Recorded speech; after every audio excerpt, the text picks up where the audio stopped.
জমিন নাচে কেন, মায়ের পেট থেকে সন্তান বের হয়ে যায় কেন?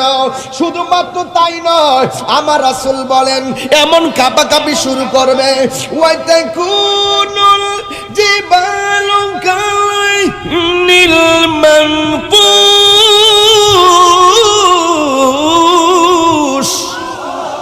জমিনের মধ্যে যত পাহাড় আছে, এই পাহাড়গুলো আকাশের মধ্যে তুলার মতো উড়ে যাবে। পাহাড় যদি উইরা যায়, মানুষ কি আর বইয়া থাকবো? আল্লাহ রাব্বুল আলামিন কোরআনে বলছেন, ইয়াউমা ইয়াকুনুন নাসু কাল ফারাশিল মাবসুস। এই জমিন যখন উঠতে থাকবে, জমিন যখন কাঁপতে থাকবে, ওই কঠিন মুসিবতের সময় মানুষগুলা কীট পতঙ্গের মতন উড়তে থাকবে। কোড্ডার মানুষটা উইরা যাইয়া ধরেন না দিনাজপুর পড়বে, দিনাজপুরের মানুষটা ধরেন না উইরা যাইয়া সিঙ্গাপুর পড়বে, সিঙ্গাপুরের মানুষটা উইরা যাইয়া দেখবে লন্ডনে পড়বে। কথার কথা বলছি, মানুষগুলা চোখের পলকে কার সঙ্গে কার দুঃখ বলবে।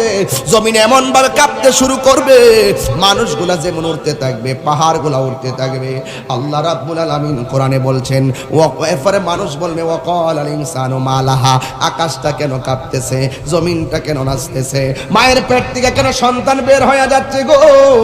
ও যুবকের দল, মায়ের পেট থেকে সন্তান বের হয়ে যখন রক্তাক্ত হয়ে যাবে, তখনই ওই যে আল্লাহর আয়াতটা কানের মধ্যে ভেসে উঠবে, কুল্লু মান আলাইহা ফান।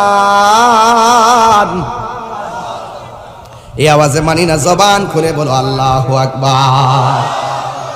সব কিছু ধ্বংস হয়ে যাবে, আল্লাহু আকবার। ও যুবক, সব ধ্বংস হয়ে যাবে, কিন্তু মনে রেখো রে বাবা, ওই সব ধ্বংস হওয়ার পর একজন ছিলেন, একজন আছেন, একজন থাকবেন। জবান খুলে বলুন তিনি কে? ইল্লা ওয়াজহু রাব্বিকা যুল জালালি ওয়াল ইকরাম। যিনি ছিলেন, তিনি আছেন, তিনি থাকবেন, তিনি হলো আমার আল্লাহ। সব যখন উড়ে যাবে, আল্লাহ বলবে ইসরাফিল সিংহা ফু দিয়া দে। সৃষ্টি লগ্নের শুরু থেকে একটা ফুয়ের জন্য এখনো সিংহাটা মুখে লইয়া ইসরাফিল বৈশা রইছে। আল্লাহর একটা হুকুমের জন্য সিংহা লইয়া বৈশা রইছে। এমন জোরে একটা ডাক মারবে ও, কি বিকট আওয়াজ! এও আবার দিনের বেলা কিয়ামত হবে না, মাগরিবের নামাজের পর, মাগরিবের নামাজের টাইমে টাইমে, আসরের নামাজের পর, মাগরিবের টাইমে টাইমে আকাশটা অন্ধ করে ছেয়ে আসবে, পূর্ব দিকের সূর্য পশ্চিম দিকে উঠবে। এবার এমন ভাবে যখন সূর্যটা উঠবে, আসমানটা আগুনের মতো লাল থাকবে, আর এই দিক দিয়া যখন সিংহা ফু দিবে, জমিনটা কাঁপতে কাঁপতে এই পৃথিবীটা লয় হইয়া যাইতেছে, কিয়ামত হইয়া যাইতেছে, কিয়ামত হইয়া যাইতেছে, কিয়ামত হইয়া যাইতেছে। এত স্বাদের পৃথিবী আল্লাহ বানাইছে। আল্লাহ বলে, আল্লাযী খলাকাকা ফাসাওয়াকা ফাআদালাক ফি আই সূরাতিন মা শাআ রাক্কাবা। আমি আল্লাহ এই পৃথিবীটাকে আমার মনের মতো কইরা বানাইছি। আমি আল্লাহ এই পৃথিবীটার মানুষগুলারে আমি আল্লাহ নিজের হাত দিয়া বানাইছি। কারণ মানুষ হইল আমি আল্লাহর গোপন রহস্যের নাম। হাত তুলে বলো না বান্দা আল্লাহু আকবার। কি দিয়া বুঝাবো? এত স্বাদের পৃথিবী শেষ হয়ে যাবে। আপনি কি মনে করতেছেন যে এই মালিক পৃথিবীটা বানাইলো, সেই পৃথিবীটা শেষ হয়ে যাচ্ছে? একের পর এক এইভাবে আওয়াজ উঠে গেল, কিয়ামত হয়ে গেল, সব পানি আর পানি, পানি আর পানি, পানি আর পানি, স্তব্ধ হয়ে যাবে। নাই নাই, কেউ নাই। এত মানুষ গেল কই, এত পাখি গেল কই, এত আসমান গেল কই, এত জমিন গেল কই, কোথায় গেল? একেবারে স্তব্ধ হয়ে যাবে সারা পৃথিবীটারে বন্ধু। এরপরে মানুষকে আমার আল্লাহ ওই মানুষগুলাকে একত্র করার জন্য একটা ময়দান সাজাবে। ওই ময়দানের মধ্যে যার যার জায়গা থেকে উঠে আইসা ওই ময়দানে একত্রিত হবে। কেউ আগুনে পুড়লে আগুন থেকে উঠে আসবে, কেউ পানিতে ডুববা মরলে পানির থেকে বাইসে আসবে। কিছু লোক আছে না বাজি, কবর হইছে না, পানিতে ডুববা মরছে, ডুবার পরে লাশ পাই নাই, পানি মাছে খাইয়া ফেলাইছে, এদের কবরও হয় নাই, এদের জব সলটা কেমন হইলো, মুনকার নাকির আইলো কেমনে, এদের কবর হইছে কিনা, এদের হিসাব কিতাব কিটা, এদের কবর আযাবটা কি হইব। হ্যাঁ, এটা পরিষ্কার কথা, এটা পরিষ্কার কথা। যদি কেউ পানির মধ্যে ডুববে মারা যায়, লাশ যদি পাওয়া না যায়, এরপরে ওখানে যদি তার হাড্ডি হুড্ডি গুঁড়া হয়ে যায়, ওই পানির জায়গাটা হবে তার জন্য কবর। মুনকার নাকির সেখানে এসে তার প্রশ্ন করবে, বাঁচার কোনো রাস্তা? পানিতে ডুবলে পানি কবর, আগুনে পড়লে আগুনই কবর, রাস্তা পইরা মরলে মানুষের সঙ্গে মিশে গেলে সেটাই কবর, জানাজা পইরা কবর দিলে সেটাও কবর। কোনো জায়গার থেকে আপনি বাঁচতে পারবেন না। কেউ আগুন থেকে উঠতে আসবে লাইন দিয়ে, কেউ পানি থেকে লাইন দিয়ে আসবে, কেউ কবর। ওয়া ইজাল কুবুরু বুইসিরাত, কবর থেকে মানুষ উঠে আসবে, কবর থেকে উঠে আসবে। সবার পরনে থাকবে শুধুমাত্র কাহারু গায়ের মধ্যে কোনো কাপড় থাকবে না। ওই হাসরের ময়দানে, ওই ময়দানে যে একত্রিত হবে, আমার রাসূল বলেন সবাই উলঙ্গ অবস্থায় মাঠে আসবে, একমাত্র আমি নবী জান্নাতের কাপড় পরে আসবে। আর বড় করে বলেন না সুবহানাল্লাহ। আমার নবী জান্নাতের কাপড় পরে আসবেন। কি ভাবতেছেন আপনি? কি ভাবতেছেন মিয়া? কি ভাবতেছেন আপনি? আমার নবী আসবেন, কাপড় পরে আসবেন। আর ময়দানটা অনেকে মনে করে হাসরের ময়দানটা মনো আসমানের উপরে, অনেকে মনে করে বেহেশতটা মনো আসমানের উপরে, অনেকে মনে করে দুজকটা মনো আসমানের উপরে। এখনো কিন্তু আপনাদের সংশয় কাটে নাই। কিছু কিছু পোলামন্ত মনে করে আল্লাহ আসমানেই থাকে। কি ধারণা এরকম আসে না অনেকের? অনেকে এরকম ধারণা করে না যে উপরে হ্যাঁ আল্লাহ তো আসমানি থাকে, আল্লাহ তো আসমানি থাকে, বেহেশতটা মনে আসমানি হবে, আর দুজকটা মনে হিয়ানুই আছে, ফুলসিরাটা মনে উফুর হইব, নিচে মনে কোনো কিছু নাই। আজকে শূন্য যান যুবক ভাইয়ের আমার, আল্লাহ পাকের কুদরত কত কঠিন। আপনি কি মনে করেন হাসরের মাঠটা আসমানের উপর হইব? না, হাসরের মাঠটা জমিনে হইব। এই জমিনে কোন জায়গা হইব?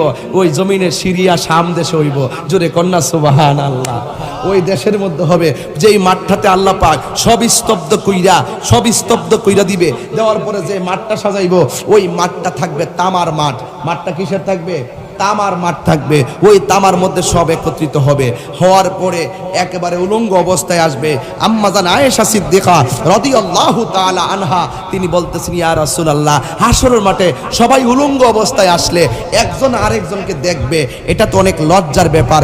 একজন আরেকজনকে দেখলে তাকাইলে এটা তো লজ্জার ব্যাপার। এটা কেমন ধরনের মাঠ? আমার রাসূল বলেন, আয়েশা রে, ও আয়েশা, না না না না, এটা এমন একটা মাঠ হবে, মানুষ যখন হাসরের মাঠে উঠবে তার বিঘাত উপরে সুরমার কাঠি চিনেন না আপনারা? সুরমার কাঠি কি 2 হাত হইব? এই যে 3 ইঞ্চি অথবা 2 ইঞ্চি একটা কাঠি, চিকন একটা কাঠি, এই পরিমাণ উপরে সূর্যটা থাকবে। যারা নিচ থেকে উঠে ওই মাঠে আসবে তাদের ঘাটটাকে এইভাবে ফাঁকা করে দেওয়া হবে, তাদের চোখের উপরে সূর্যটা থাকবে। ও আয়েশা, একজন আরেকজনের দিকে তাকাবে, চুল পরিমাণ 1 সেকেন্ডের জন্য সময় পাবে না। এইভাবে তারা মাঠে যায় দাঁড়ায় থাকবে 50,000 বছর। এমনি দাঁড়ায় থাকবে 50,000। ওই দিনগুলো কি আমরা দিনের মতন? আই সর্বনাশ। এইভাবে দাঁড়ায় থাকবে, এইভাবে দাঁড়ায় থাকবে। হাসর মাঠটাতে যে বিচার শুরু করব, কারো সাহস নাই। আদম নবী আল্লাহর কাছে বলল, আল্লাহ বিচার কাজ শুরু করবে না। ইব্রাহিম নবী বলল শুরু করবে না। আমার নবী দেখেন, হাসরের মাঠের বিচারই শুরু হয় না। বিচার হলে জান্নাত জাহান্নাম পরে, বিচার কাজ শুরু হওয়ার আগে একটা মামলা ঝুল্লা থাকলে যেমন অশান্তি লাগে, ঠিক ওই মামলা ওই আদালতের ভিতরে আমরা সবাই ঝুল্লা থাকবো। এরপরে শেষ পর্যন্ত 3 শ্রেণীর মানুষ আমার নবীর কাছে যাবে। জোরে কন্যা সুবহানাল্লাহ। তা আমার নবীর অবদান, নবী উম্মতের জন্য কি করে একটু দেখেন না, চোখের পানি ফালাইয়া নবীর জন্য কাইন্দা। ওই নবীর কবরে পান কিনা, ওই নবীর হাসরের মাঠে পান কিনা। ওই যে হাদিসটা পড়ছিলাম, ইয়াশফাউ ইয়াউমাল কিয়ামাতি সালাসাতুল আমবিয়াউ সুম্মাল উলামাউ সুম্মা শুহাদা। হাসরের মাঠে 3 শ্রেণীর মানুষ আল্লাহর দরবারে কথা বলবে। 1 নম্বর হলো নবীগণ, 2 নম্বর হলো আলেমগণ, 3 নম্বর হলো শহীদগণ। জোরে জোরে বলেন না সুবহানাল্লাহ। আমার যুবক ভাইরা, নবীগণ যাইয়া আল্লাহকে ধরবে না, নবীগণ যাইয়া শহীদগণ যাইয়া আলেমগণ যাইয়া আল্লাহকে বলবে না, বলার সুযোগ নাই, ফাইল ডিল করতে পারবে না। আমার নবীর কাছে যাইয়া বলবে, ইয়া রাসূলুল্লাহ, নবী গো, ও মায়ার নবীজি, আপনি আল্লাহর কাছে বলেন না হইলে আমরার জান্নাতে দিবে নাইলে দুজকে দিবে, হিসাব কাজটা শুরু করতে আপনি বলেন না, আমাদের তো আর সহ্য হয় না। এত বছর পর্যন্ত আমরা 12 তাপের সূর্যের মুখের মধ্যে দাঁড়ায়া রইলাম, নিচে ওই গরমের পানিতে কেউ গিরা পানিতে সাঁতার কাটবে, কেউ হাঁটু পানিতে সাঁতার কাটবে, কেউ গলা পানিতে সাঁতার কাটবে। যেমন করে পোল্ট্রি মুরগি মেশিনের ভিতরে দিলে যেমন করে গরম পানিতে পাখাগুলো সরে যায়, ঠিক ওই রুদ্রের পানিতে, রুদ্রের তাপের